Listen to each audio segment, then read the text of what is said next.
And we welcome you to the Unrivaled Weekly Preview Show ahead of this weekend's matchup at Beaver Stadium, 3:30 on Saturday. Penn State taking on the Maryland Terrapins. Brian Tripp joining you live tonight from Mariucci Arena in Minneapolis ahead of Penn State hockey taking on Minnesota tomorrow.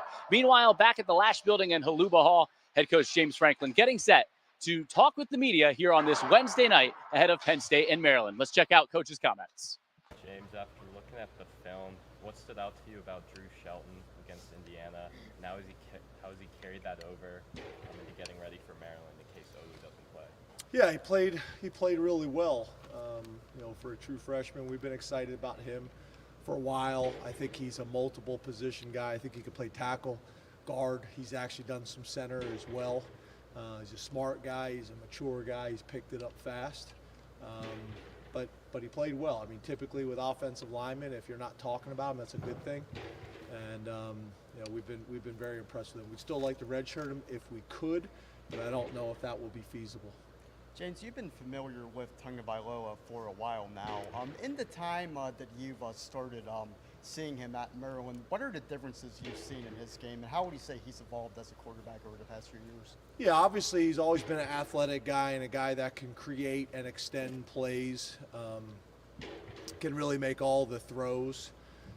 His accuracy has gotten better. His touchdown to interception ratio has gotten better. I also think, from a system standpoint, they've done a really good job of putting him in position to be successful and also recruiting well around him. He's got a bunch of weapons around him.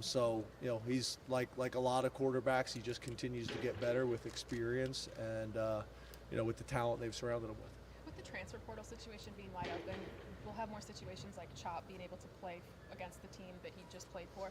What's has he had any certain reactions to it this week? And then for you, how do you kind of work through with guys who are playing their most recent team right off the bat? Yeah, we don't really get into it a whole lot. I mean, obviously it's different the way college football is now. I mean, this would have never happened obviously years ago. There's always been transfers, but it was always harder to do it kind of within conference. But it really hasn't been a whole lot of conversation. Obviously he'll be excited to play. They got some players on their team from Pennsylvania. They'll be motivated, but it hasn't been a big conversation piece. James, when decisions are being made for Olu's availability, whether it's this week or the rest of the season, is it strictly a medical thing, or are other considerations being taken into account? For example, where he's projected in the draft. No, right now it's strictly a medical decision based on where our doctors and trainers feel like he is, where he feels like he is. That's the conversation. Obviously, there's other conversations that are going on, but not about availability for games. James, your depth at linebacker was a question coming into the season. We saw Curtis and Tyler get banged up on Saturday. Do you know if you're going to have them on Saturday? And if not, how do you feel about sort of the guys behind them compared to how you felt maybe in September or August? Yeah, as you guys know, I'm not going to talk about guys that are going to be available on Saturday. A lot of times I don't know at this stage of the week anyway, but I've been happy with our depth. James, and speaking of that depth, is Keon Wiley a player who could get some run here down the stretch in November, and how has he come along on the practice field for you? I know he was working at will. Is that still the case? Yeah, and he could. He played this past weekend. So yeah, he's a guy that can factor in. We got a lot of confidence in him. He's handled the whole process really well. He's starting to put on some size and getting bigger because that was a little bit of an issue when he first showed up. But yeah, he's a guy that could factor in for sure. Most of the sacks on Saturday were from the guys on the line. Was there like a certain matchup, or was there a different scheme that you guys used to be that successful against Indiana? No, it's about matchups. It's about they threw the ball a lot. It's about us playing man coverage and forcing the quarterback to hold on to the ball. But it wasn't like we ran a different scheme that week. Obviously, you always have a few little pressures or twists that are different week to week, but no, it was about our guys are getting better and some of the matchups were favorable. Hey James, you mentioned, I think it was either last week or yesterday, about how Olu was kind of like the left tackle coach for Drew. How has Drew handled that download of information from Troutwine and from Olu and from Caden Wallace and from everybody to get him ready for last week, and then possibly for the future if necessary. Yeah, it's not like, the only difference is probably Olu. He's been taking reps there as a backup all year, and again, we would hope, and it looked like he has been preparing as if he was the starter. So really, the only difference is, Olu spending a little bit more time with him at practice as kind of like the left tackle coach. James, with building depth, back in August, you talked about not being led by ego at certain points during the season as an attempt to get guys in and build that depth. At this point in the year, how do you feel like you've done with that and that goal coming into the year? Yeah, I think we've done well with that. We played a lot of guys early on. We had a ton of games where we were fortunate to be in a position to get guys on the field and get reps, which also allows your veterans to get some time off the field and get them rested and recovered. But yeah, I think there's been a ton of examples that you guys have seen, whether it's seconds or thirds, playing considerable reps, either rotating in or through injury. So I think there's a ton of examples of depth and guys being developed and ready to play when their number's been called. You mentioned the number of Pennsylvania natives playing in Maryland, but on the flip side, pretty big Maryland footprint on your roster. Why do you think you've been able to be successful recruiting in that state over the past few years? Yeah, obviously, distance plays a major factor in it. We're not far from them. Penn State's always had a really good history of players from the DMV and specifically Maryland.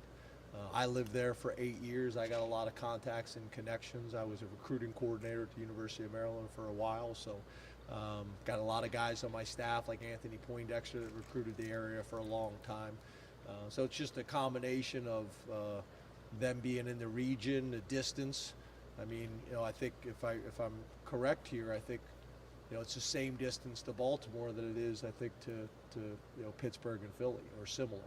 So it makes a ton of sense. James, last year there were frustrations about the offensive line, and you didn't go that deep on the offensive line. This year, signs of progress, and you're going deep when you have to. You've rotated guys in. Those two things combined, seeing that from filter outline of the unit, what does it mean to you? What does it mean to the program? Yeah, I think it's a real positive. I mean, obviously, I think the challenge for everybody, especially in today's day and age of college football, is depth across the board, and at positions like O-line, where sometimes it takes a little bit longer to develop those guys because it's a man's game. When you're that close to the ball, it can be challenging. So we're in a better position. Again, that goes back to the point that I've made multiple times about, we seem to have a larger number of young freshmen in this class that have been able to come in and contribute, and that's not just a tailback. That's at positions like offensive line where typically that's not the case. Is that something that, obviously rankings are what they are, but is that something you mentioned the size of the line a few weeks ago that you're going to look to change in recruiting? You said you want to get bigger. Do you make that a priority? Do you say, hey, we were looking at guys that are this frame with a projection to be this big? Like, how do you try and figure that out? Will you change anything with that moving forward?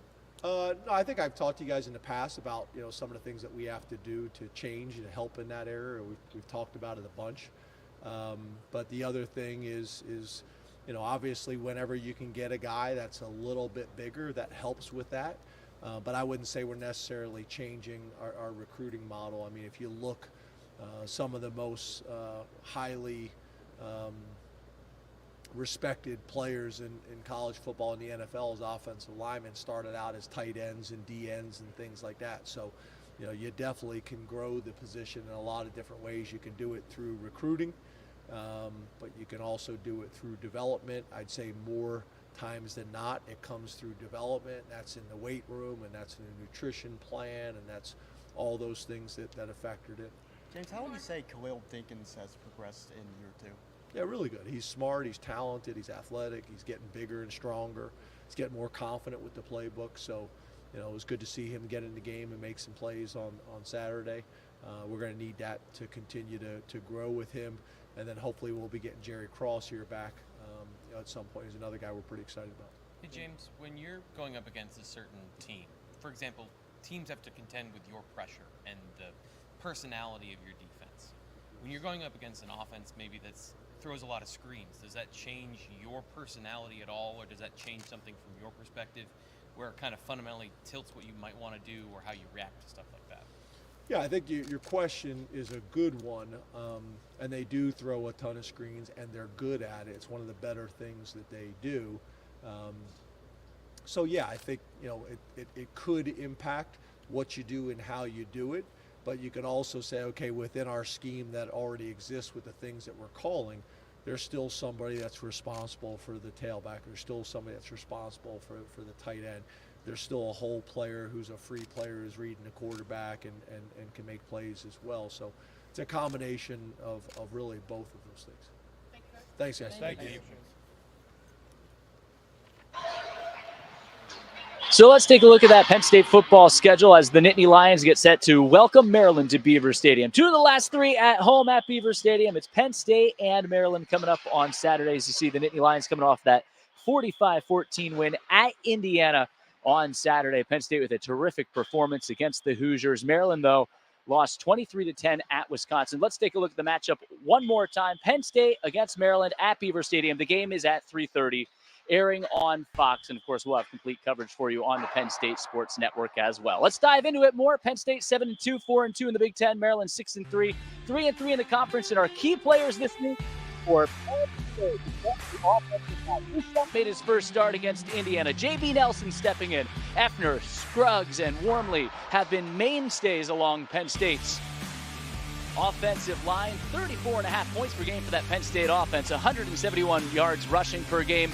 Maryland, by the way, allowed 2 100-yard rushers last week against Wisconsin. Might be seeing a lot of rushing highlights this weekend for the Penn State offense as our offensive line, one of the key players for this game. On defense, Chop Robinson began his career at Maryland, a part of that Penn State defense that had 16 tackles for loss last weekend against Indiana and 6 sacks, 11 different players with a TFL. And there's Robinson for that defense for Manny Diaz and James Franklin creating the takeaways. 3 takeaways against the Hoosiers. Usually Jair Brown plays a big part in that. 87-yard pick 6 last year against the Terrapins. Jair Brown going to be pivotal in that secondary. Maryland this year averaging on offense a 69% completion percentage as it's Penn State and Maryland. Some of the players to watch as we look at our matchup there. Mention that completion percentage. Talia Tungavailoa, redshirt junior now at quarterback. Over 2,000 yards passing this year, 14 touchdowns, 6 interceptions. He's been a little bit banged up, had just 77 yards passing against Wisconsin. Roman Emby in the backfield, the running back, 747 yards this year, 7 touchdowns, 4 games with 100 or more rushing yards. For Kim Jarrett, if he plays, the junior wide receiver leads the team with 34 receptions, 376 yards, and 3 TDs this season.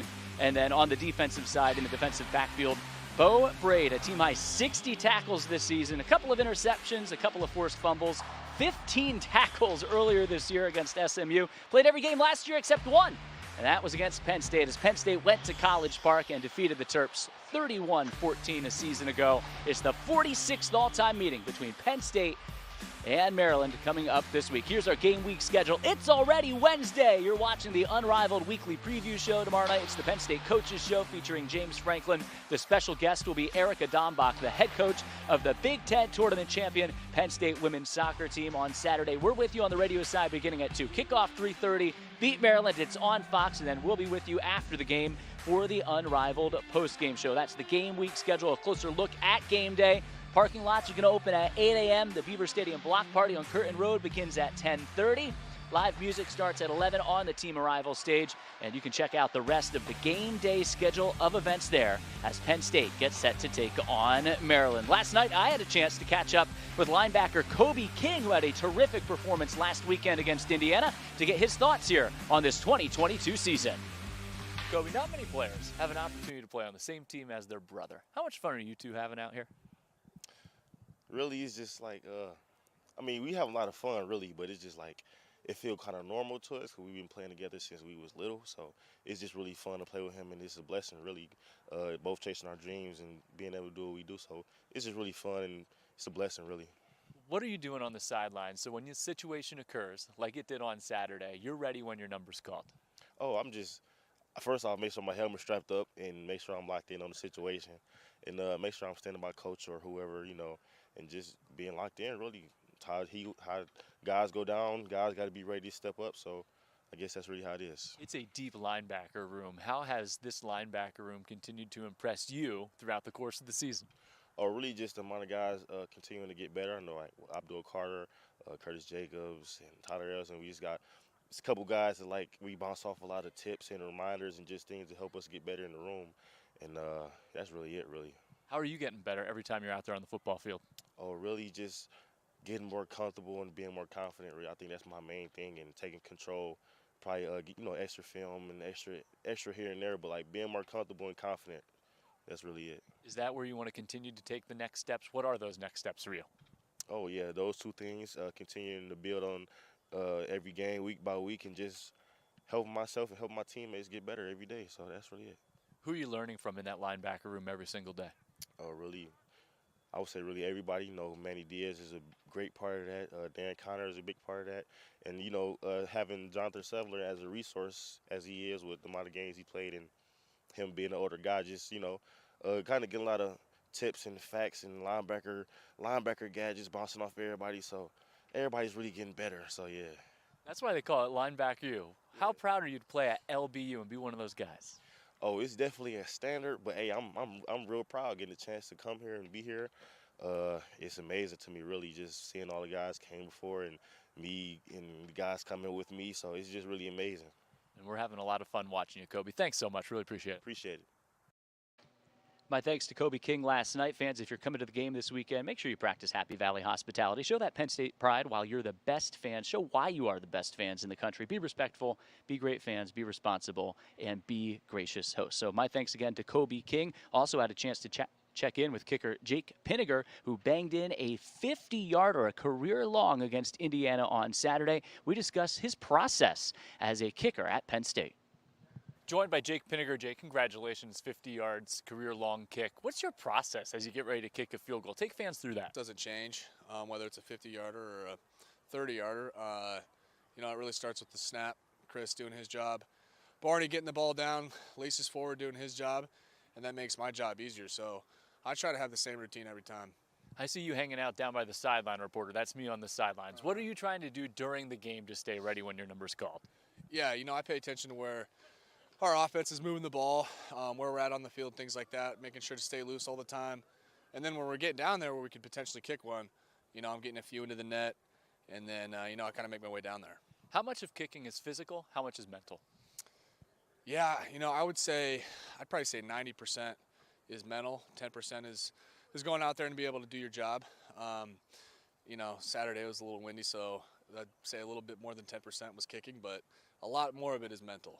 Sometimes you need a little luck on your side with that wind, too. What do you do on a windy day like that when you get to the stadium, check the conditions out? Yeah, hit both ways, go down, hit field goals into both ends. The important thing is just to make good contact. If you don't hit a ball really well, the air's going to beat it up, so making good contact is the biggest thing for me. That way it can slice through the wind. How have you embraced the kickoff role again now this year? I love it, man. That's something I've been looking forward to do pretty much my whole time here, and something that I know I was able to do, and now that I have the opportunity to do so, I'm happy.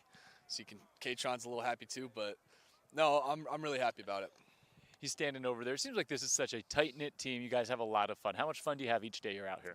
Oh, it's the best, man. We've been at it for a long time, since the beginning of August. So, everybody's close. Everybody has the same goals in mind, and that kind of helps us stick together. You get to go warm up now. Thanks. Thank you. Appreciate it, man. Thank you. Have a good one.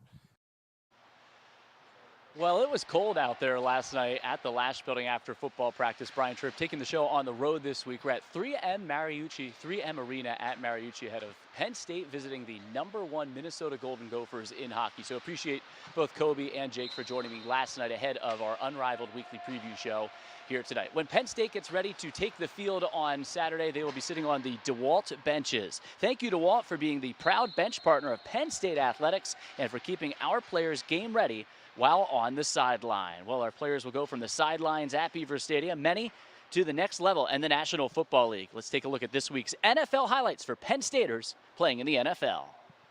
Some love for the big guys this week as Bills guard number 71, Ryan Bates, has started all 9 games this season, paving the way to the top mark in the AFC for Buffalo at 6-2.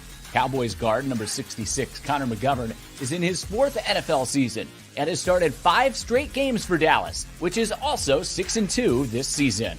On Sunday, Bucs wide receiver Chris Godwin caught 7 passes for 36 yards and now has at least 6 receptions in 6 consecutive games for Tampa Bay. And Eagles running back Miles Sanders ran 17 times for 93 yards, including a 3-yard touchdown run against the Texans. Sanders and the Eagles have the top offense in the NFC and are still undefeated this season.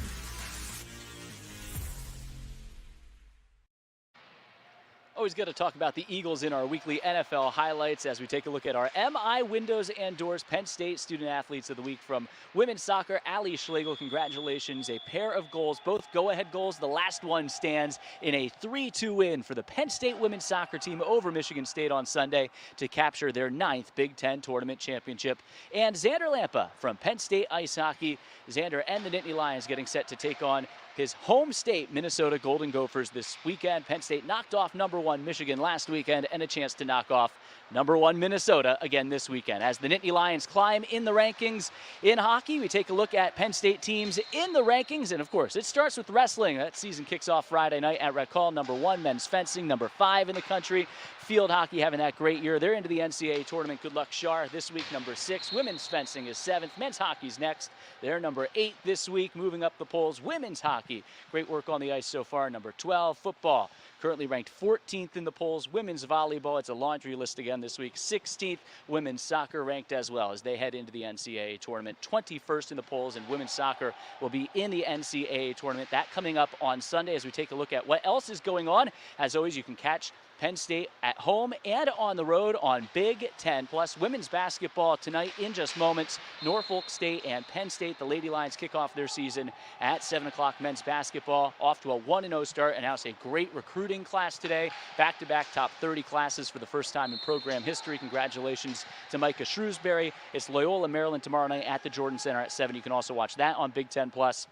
And the games that we'll have for you here, 8th-ranked Penn State taking on #1 Minnesota here at 3M Arena at Mariucci. Brian Tripp right here live on the Unrivaled Weekly Preview Show on the road this week. Thanks so much for being with us. Let us know where you're watching from in the comments tonight. Great to hear from Coach Franklin, from Kobe King, the linebacker, and kicker Jake Pinniger. Well, as you can tell, there's ice hockey going on behind me here as Penn State last weekend defeated the Michigan Wolverines by a 3-0 score on Friday for the program's first ever win against the #1 ranked team in the country. Penn State climbs to 8th in the polls this week, and Minnesota leapfrogs and jumps into the #1 spot. That's the action here on Thursday and Friday. Penn State currently in first place in the Big Ten, 2 top scoring teams right now in the Big Ten. Penn State is just on a great start to this season at 9-1, and the Nittany Lions a chance here on the road to take on a very talented and a younger Minnesota team. Again, that's coming up tomorrow and Friday before our football coverage continues on Saturday. So it's Penn State and Maryland at Beaver Stadium on Saturday, and after the game, you can watch the Unrivaled post-game show. We'll have exclusive interviews immediately after the game from head coach James Franklin and the players who stand out on the field. That's Penn State and Maryland on Saturday. The 14th-ranked Nittany Lions welcoming the Maryland Terrapins. Penn State 2 of the last 3 at Beaver Stadium, trying to go 1-0 this week. Penn State's won 6 of the last 7 against the Terps, including 31-14 last year down in College Park. And get this, Sean Clifford, 1,101 passing yards in 3 games in his career against Maryland. Clifford with 3 touchdown passes last year against the Terrapins. So it's a rousing success taking the Unrivaled Weekly Preview Show on the road this week. Our pregame show heading into Penn State's matchup against Maryland on Saturday on Fox at Beaver Stadium at 3:30. Of course, we'll have coverage for you immediately after the game. So thanks again for tuning in. Appreciate all our guests for their time this week as well. Make sure you leave those comments. Let us know where you're watching from tonight. Great work by Ross Woomer producing our broadcast once again. I'm Brian Tripp saying so long, and thanks for tuning in to the Unrivaled Weekly Preview Show. Have a great night.